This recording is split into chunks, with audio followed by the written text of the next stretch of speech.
Hello दोस्तों, स्वागत है आपका आपके अपने चैनल एस्ट्रोलॉजी टिप्स हिंदी में। आज इस वीडियो में हम जानेंगे 2025 चैत्र नवरात्र का व्रत कैसे खोले, कब खोले और क्या खाकर खोले। नवरात्र पर्व माता दुर्गा को समर्पित पर्व है। नवरात्र में माँ को प्रसन्न करने के लिए भक्तजन व्रत और पूजा अनुष्ठान करते हैं। नवरात्र में 9 दिनों तक माँ भगवती के 9 अलग अलग रूपों की उपासना की जाती है। इस बार चैत्र नवरात्र 30 मार्च दिन रविवार से शुरू हो चुके हैं। विशेष बात यह है कि इस बार नवरात्र 9 दिनों की ना होकर सिर्फ 8 दिनों की होगी। सिर्फ 8 दिनों की होगी। नवरात्र में कन्या पूजन का विशेष महत्व माना जाता है। कन्या पूजन के बाद ही नवरात्र के व्रत सफल और संपन्न माने जाते हैं। इन दिनों माँ दुर्गा की विधिवत पूजा करके 8वें या फिर 9वें नवरात्र में कन्याओं का पूजन कर उन्हें भोग लगाया जाता है। नवरात्रि व्रत पारण विधिवत तरीके से करना काफी शुभ माना जाता है। इस साल चैत्र नवरात्र 9 दिनों की न होकर 8 दिन की है, जिसके कारण महाअष्टमी और नवमी तिथि को लेकर असमंजस की स्थिति बनी हुई है। इसलिए आज इस वीडियो में हम जानेंगे चैत्र नवरात्र के अष्टमी तिथि, नवमी तिथि, कन्या पूजन कब करें, कन्या पूजन के शुभ मुहूर्त, नवरात्र का व्रत कब खोले, कैसे खोले और क्या खाकर खोले। इससे पहले अगर आपने हमारा चैनल एस्ट्रोलॉजी टिप्स हिंदी में सब्सक्राइब नहीं किया है तो आज सब्सक्राइब करें, जिससे आपको हमारे वीडियो का नोटिफिकेशन सबसे पहले मिले। साथ ही बेल आइकन को भी जरूर क्लिक करें। तो चलिए अब वीडियो शुरू करते हैं। सबसे पहले जानते हैं चैत्र नवरात्र की महाअष्टमी और नवमी तिथि कब है।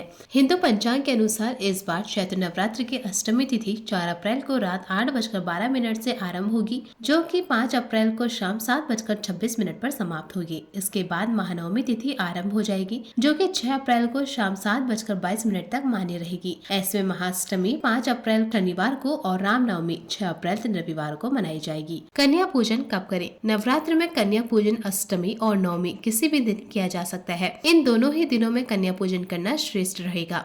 चैत्र नवरात्र में अष्टमी पर कन्या पूजन का शुभ मुहूर्त ब्रह्म मुहूर्त सुबह 4:35 से 5:21 तक, प्रातः संध्या का मुहूर्त 4:58 से 6:07 तक, अभिजीत मुहूर्त 11:59 से दोपहर 12:49 तक। अब जानते हैं चैत्र नवरात्र पर नवमी तिथि पर कन्या पूजन के शुभ मुहूर्त के बारे में। इस दिन ब्रह्म मुहूर्त प्रातः काल 4:34 से 5:20 तक रहेगा। प्रातः संध्या का मुहूर्त 4:57 से 6:05 तक रहेगा। अभिजीत मुहूर्त प्रातः 11:58 से 12:49 तक रहेगा। इस अवधि में आप कभी भी कन्या पूजन करके माँ से आशीर्वाद प्राप्त कर सकते हैं। दोस्तों, अब जानते हैं नवरात्र व्रत का पारण कब करें। कई लोग अष्टमी पर ही माँ दुर्गा के 8वें स्वरूप की पूजा करके और कन्याओं को भोजन करवाकर नवरात्र व्रत का पारण करते हैं, तो वहीं कुछ लोग नवमी तिथि पर व्रत रखकर कन्या पूजन कर अपने व्रत का पारण करते हैं। हालांकि चैत्र नवरात्र व्रत का पारण नवमी तिथि के समापन के बाद और दशमी तिथि के आरंभ होने पर किया जाना ही श्रेष्ठ माना जाता है। दोस्तों, अब जानते हैं नवरात्र व्रत पारणा की सही विधि के बारे में। शास्त्रों के अनुसार नवरात्रि व्रत पारण के लिए नवमी तिथि का समापन या दशमी तिथि को उत्तम माना जाता है। वे जाता जो नवरात्र व्रत रख रहे हैं वे नवमी के दिन सूर्योदय से पहले उठकर स्नान आदि कर साफ वस्त्र धारण करें। इसके बाद माँ भगवती के 90 स्वरूप यानी माँ सिद्धिदात्री की पूजा अर्चना करें। माँ को सुपारी, फल, फूल, अक्षत और सिंदूर अर्पित करें और हवन आदि के बाद पूजा करें और हवन आदि के बाद कन्या पूजन करें।